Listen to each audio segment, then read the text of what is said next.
So in today's Card Academy lesson, I'm going to show you guys a little bit of a fun any card at any number switch from the old Piggy notebooks. This is a fun one, and I'm surprised I'm releasing it this time. I thought I would hold on to this for a little bit longer, but it's a fun little bit of an idea. I really haven't seen it anywhere else, and it could be used in open predictions and in any card at any number ideas. So for this, let's say the spectator happens to pick the 5 of spades. That card is of course lost in the middle of the deck, never to be seen again, lost forevermore until until the spectator names a number. Let's say the spectator happens to name the number 11. So here we're going to deal 11 cards. 1, 2, 3, 4, 5, 6, 7, 8, 9, 10, 11. Of course, the spectator could have named any number. They could have named 9. They could have named 37.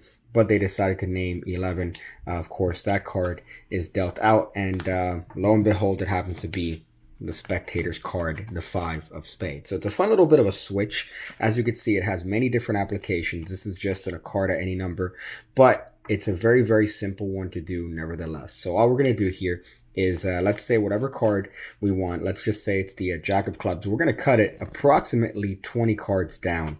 So it doesn't need to be that precise, but we're going to cut that card approximately 20 cards down. And we're going to ask the spectator for a relatively low number. Let's just say between 1 and 20. So here, whatever number they name, you're going to deal that many cards onto the table. Now you have a couple options as to how you do this. You could deal the cards face up, or you could deal the cards face down. It's really up to you and your performance style. But ultimately, let's say I want to deal the cards face down. So I'm going to deal 10 cards. Let's say they said 11. That's 1, 2, 3, 4, 5, 6, 7, 8, 9, 10, 11. Remember that I'm holding the pinky break this entire time, right above the spectator's card. So in this particular case, all I'm going to do is I'm going to lift these cards.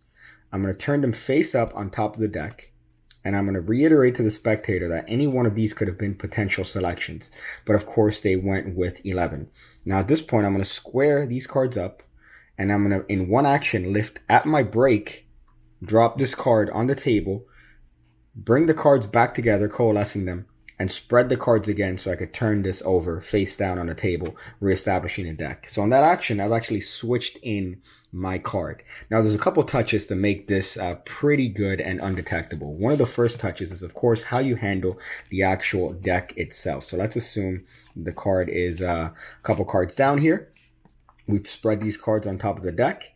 Now, of course, when we're scoring this up, we're going to use our hand here to cover the front of the deck. What this does is that this covers the actual condition of the cards, because as you can see, these are the face-up cards, and these are the cards that we're going to add to it. So that adds quite a bit of bulk. So you want to just use your hands to cover that front of the deck just for an instant as you bring the deck and recoalesce it. So you want to do that to cover the actual action of the move itself. Now there is a couple different ways of handling the actual switch if you want to do it based on how you want to, where you want to put focus. So let's pretend one more time the spectator's card is this Joker. So these cards are face up on the table. If you want, you could spread through the cards this way, square it up and stay, but of course you stopped on the 11th card. You could have really stopped at any one of these cards. So it depends on the timing of when you want to reiterate that this is the spectator's card. So you could reiterate it at this point, or you could reiterate after you score it up, drop the card on the table. You could reiterate it. That's the 11th card. Whenever you want to draw focus on it, it's still a very, very effective switch. So let's go over it one more time just for the sake of explanation here.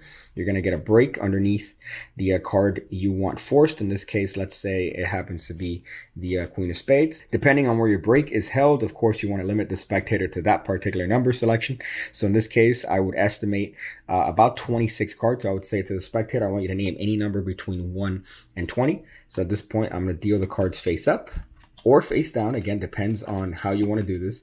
You could deal the cards face up. Let's say they named, I don't know, however many cards they said, whatever it is they say, even if you want them just to call stop as you deal through the cards, you pick these cards up. You're going to place them on top of the deck. You're going to spread through and reiterate that they could have stopped at any one of these cards.